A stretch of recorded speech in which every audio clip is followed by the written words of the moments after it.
Mga idol at kabayan, good news! France naging determinado at malapit nang magtagumpay upang matulungan ang Pilipinas na matugunan ang mga kakulangang barko upang mabantayan ang mga teritoryo nito sa West Philippine Sea. Isang kumpanya ng France, ang OCEA, ay rehistrado na sa bansa upang makagawa ng worth 1.5 billion peso na shipyard. Kumpiyansa ang France na sila ang makakakuha ng kontrata upang makagawa ng 40 fast patrol boat, 2 karagdagang offshore patrol vessel at 2 coastal patrol boat para sa Pilipinas. Wow, ang dami naman! Ito ang balitang ating pag-uusapan dito lang sa Good News Philippines. Huwag kalimutang i-like ang video, mag-subscribe, mabilis lang ito. Promise!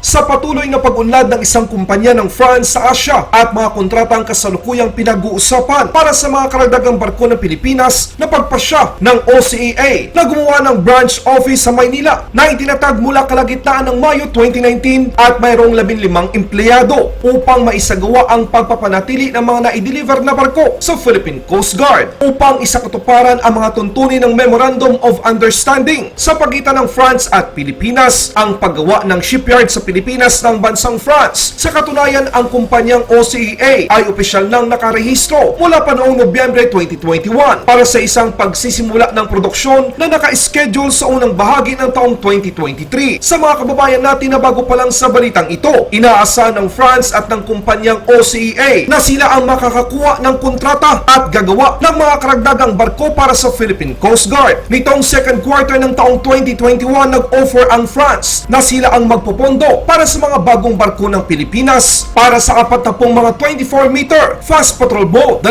84-meter offshore patrol vessel at 2 coastal patrol boats na lahat ay gagawin ng kumpanyang OCEA. In short, ang gagawing shipyard ng France sa Pilipinas ay para sa mga barkong ito. At ang kagandahan pa dito na kapag dito ginawa sa bansa, made in Philippines ang tatak ng mga barkong ito. Ang gagawing shipyard ng France na may tinatayang budget na 1.5 billion peso na kung saan ay itatayo sa Calabar Zone area ay nangangailangan ng 600 mga trabahante na malaking bagay para sa ating bansa. Ito yung sinasabi nating back-to-back na benepisyo dahil magkakaroon na tayo ng mga makabagong barko plus meron pa tayong trabaho. Nitong ika-1 ng Disyembre taong kasalukuyan sa okasyon ng anibersaryo ng Coast Guard Fleet Department sa Maynila sa Pilipinas, si Jacques Bryan, Direktor ng OCEA Philippines, ay nakatanggap mula kay Admiral Leopoldo Laroya, Commandant ng Philippine Coast Guard, ng isang sertipiko ng pagpapahalaga bilang pasasalamat sa napakahalagang suporta at kontribusyon sa matagumpay na pagtupad ng misyon at tungkulin ng Philippine Coast Guard. Ang parangal na ito ay pagkilala sa nagawa ng lahat ng mga kupunan ng OCEA sa bansang France at sa Pilipinas para sa pagsupply at pagpapanatili ng 5 sasakyang pandagat na kanilang na-deliver sa pagitan ng taong 2018 at 2020 sa Philippine Coast Guard. Sa bansang France, maraming salamat. Ang tagahatid ng balita, Good News Philippines. Mabuhay ang mga Pilipino! Mabuhay ang Pilipinas! Laban Pinas.